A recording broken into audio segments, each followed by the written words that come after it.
Pour le problème 2, où la situation se complique, donc on va appeler B le nombre de bouteilles de bière et E le nombre de bouteilles d'eau.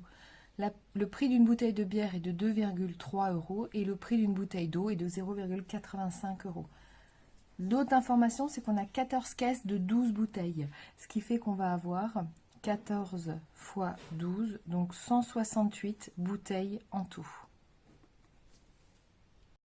Il est très important, quand vous nommez une inconnue, de dire ce que c'est exactement, précisément. B, certains ont dit que c'était la bière, et E, l'eau. Mais ça ne suffit pas, parce que de la bière, on peut avoir plusieurs caractéristiques. Ça peut être la hauteur de la bouteille, ça peut être le prix de la bouteille. Donc il faut bien préciser ce que ça représente. Là, on a bien dit que c'était le nombre de bouteilles. On a 168 bouteilles en tout. Donc on a une première chose, c'est que le nombre de bouteilles de bière plus le nombre de bouteilles d'eau va être égal à 168.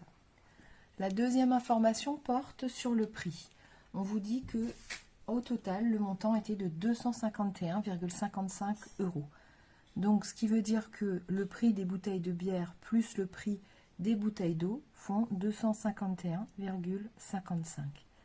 Pour pouvoir calculer ce prix, on fait le nombre de bouteilles de bière fois le prix d'une bouteille de bière qui est donc de 2,30, donc 2,3 B, et on ajoute le prix des bouteilles d'eau.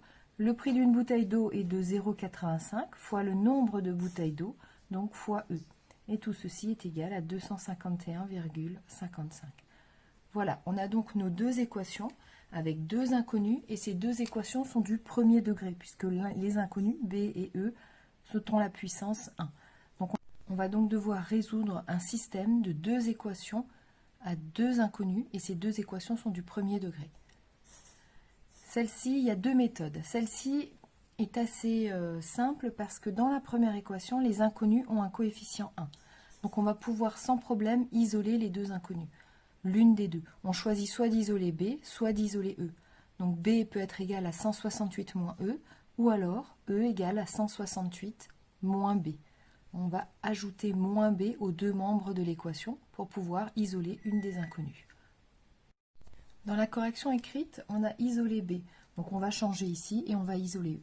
Donc première étape de la première équation, on sort E. Donc on va soustraire B aux deux membres et on obtient que E est égal à 168 moins B. Maintenant, dans la deuxième équation, on va remplacer notre E par ce qu'on vient de trouver, donc par 168 moins B. On va donc avoir 2,3 B plus 0,85 fois E, c'est-à-dire fois 168 moins B, est égal à 251,55. Donc première étape, on isole l'inconnu. Deuxième étape, on injecte cette expression de l'inconnu E qu'on a choisi dans la deuxième équation.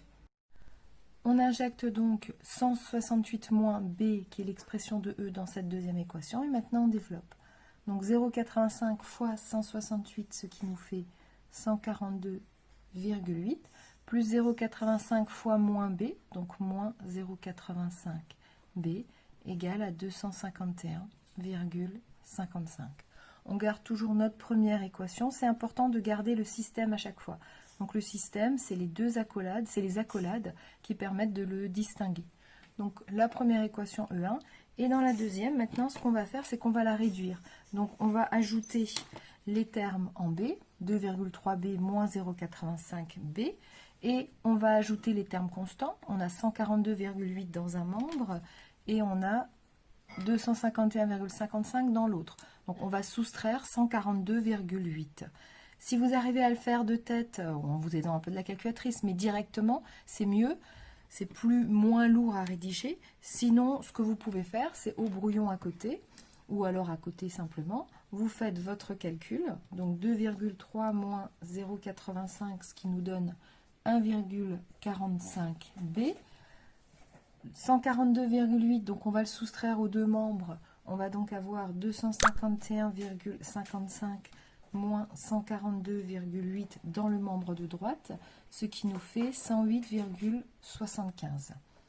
Et ensuite, on va isoler B, donc on a une multiplication entre 1,45 et B, donc on va encore diviser par 1,45 les deux membres. Donc je vais déjà écrire 1,45 B, c'est la somme des deux termes en B, égale à 251,55 moins 142,8, donc 108,75. Donc dernière étape, B est égal à 108,75 divisé par 1,45, ce qui fait 75. On obtient donc la valeur de B, 75. On réinjecte B dans la première équation, donc 168 moins 75, ce qui fait que E vaut 93. Et on retrouve bien les mêmes valeurs qu'on avait trouvées dans la résolution qui est mise par écrit, où on avait cette fois-ci isolé d'abord B.